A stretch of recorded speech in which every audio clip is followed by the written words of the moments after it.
5, CJ Stroud. CJ Stroud this season, it took me a minute to figure out the word to describe his level of play so far this season. That's inconsistency. He has been in a bit of a slump. Well, I wouldn't say slump, but he's been a bit off this season. He's not nearly as good as he was his rookie season. I guess you could say it's been a sophomore slump this year for Mr. Stroud. There will be plays. He will miss wide open receivers. His accuracy has been off. He'll miss wide open receivers. He'll miss some easy throws. He's turned the ball over 4 times so far this season, I believe. But there has been times to where he has put the ball in danger quite a bit. Passes are too high, too low, but then there will be plays when he'll throw a beautiful strike. You know, he'll hit someone in the back of the end zone, throw it deep. He'll put the ball in a tight window on the sideline or fit it into coverage to where you'll have a linebacker in front of the wide receiver and a DB behind the wide receiver. So he'll be able to fit it in that tight window. So CJ has to be more consistent with the plays that he makes. And it's got to be able to learn how to throw the ball when being under pressure at times. He'll escape the pocket and there will be a makeable throw for him to make, but he'll miss on that throw. So CJ has got to be better. I think he will be better. You know, I'm a huge CJ Stroud fan. I love watching him play. I'm still high on him. Hopefully, he'll be more consistent in his level of play as the season goes on. Number 4, the red zone. The Houston Texans, before the season started, I looked at this offense as a top-tier offense. I looked at this offense as a juggernaut, a team that would be able to score more than 28 points per game. And they get into the red zone and they kick field goals. They don't score enough touchdowns. So, red zone issues is number 4. Number 3, Nico Collins and Stefan Diggs. Now, Stefan Diggs is out for the season, and apparently he bet on himself, and he's not going to get his money. I don't know the full story on that whole situation, but losing Stefan Diggs was a huge loss. It seemed like CJ Stroud really got into a chemistry with him. The Houston Texans offense, in terms of the passing game, was kind of set towards him a bit, even though, you know, when Nico Collins was on the field, I know he was getting his touches, but it just felt like Stefan Diggs was that guy for CJ. And now that he's gone and Nico's hurt, but apparently he could come back in week 10. You still want to have someone like Stefan Diggs on the field because his presence on the field alone gives teams something to worry about. I think out of the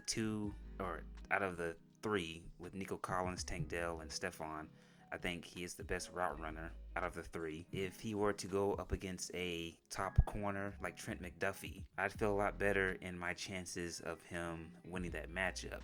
I think Tank Dell's a good receiver, but he hasn't really shown that he can take over a game or have a huge impact like a Tyreek Hill or a Justin Jefferson. I don't think he's that type of wide receiver, but he's still young. I'm not saying that won't change throughout his career. And it sucks not having Stefan and Nico, although Nico, there's a chance that he could come back for week 10 when they play the Lions. And when all 3 of them are on the field, you can't really take a chance at double teaming someone, trying to take one guy out of the equation, because you'll have to deal with 2 other wide receivers who can hurt you. I noticed that on Thursday when Houston played the Jets, at times the DBs would double team Tank Dell and take him out of the equation on some plays. So when Nico comes back, hopefully he'll come back and hopefully he'll be healthy. That's the thing that concerns me. With Nico, will he be able to stay healthy? Hopefully he'll keep producing at a high level that he was before he got hurt.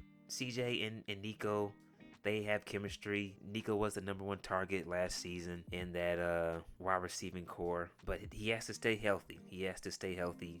Houston can't lose him either. So Nico and Stefan, number 3. Number 2, the secondary. The secondary has given up big plays. They have come close to giving up big plays. Like, they've dodged a few bullets this season. The Colts, the Jags, and the Bills.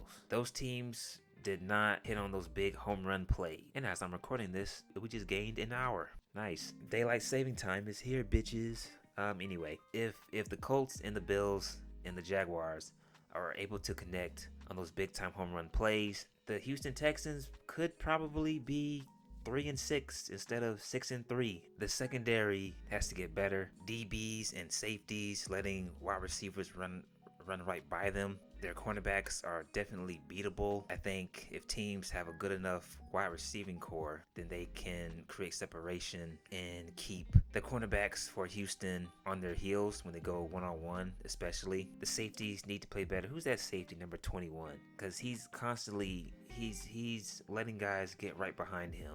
Kalen Bullock, he's a rookie, so that makes sense. You got a rookie safety in the secondary, being the last line of defense. And they like to have Petrie in the box, playing towards the line of scrimmage. He's like that enforcer. He helps stop the run. They use him in blitz packages. He's a very physical safety, and maybe they should have him play back in coverage a bit more. So the secondary is number 2.